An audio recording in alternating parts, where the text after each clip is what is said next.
The wise King Solomon and the two mothers. A long time ago, in the ancient land of Israel, there lived a famous king named King Solomon. People all over the world knew him for one special thing: his great wisdom. They said he could solve any problem, no matter how difficult. One day, two women came to the king's palace.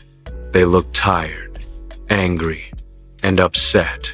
They were holding a baby. Both women spoke at the same time, shouting and pointing at each other. King Solomon raised his hand. "Please," he said calmly, "one at a time." The first woman stepped forward. "My lord, this woman and I live in the same house. I had a baby boy. 3 days later, she had a baby too. But last night, her baby died. She switched the babies while I was sleeping. She took my living baby and put her dead baby next to me. When I woke up, I saw the baby was not mine." The second woman shook her head.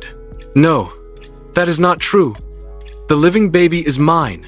She's lying." Both women kept arguing. Each woman wanted the baby, and no one around them knew who was telling the truth. Everyone in the palace turned to King Solomon. How would he solve this? How could he know which woman was the real mother? Solomon sat quietly for a moment. He looked at the baby, who was sleeping peacefully, not knowing anything about the fight. Then Solomon said to a guard, "Bring me a sword." A loud gasp filled the room. A sword? What was he planning to do?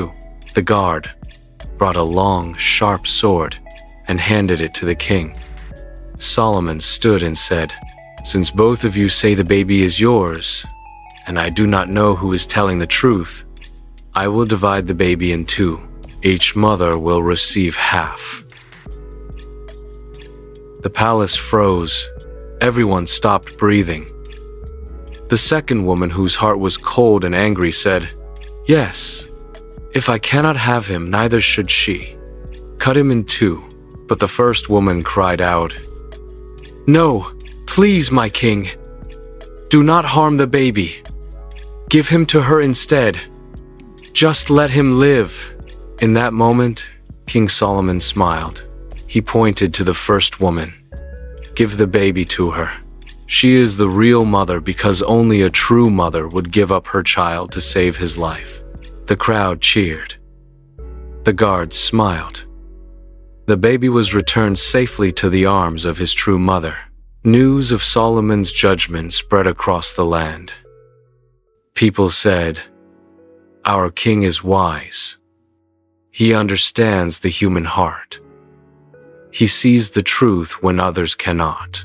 And from that day on, King Solomon became even more famous, not for his power, not for his wealth, but for his wisdom and his deep understanding of people.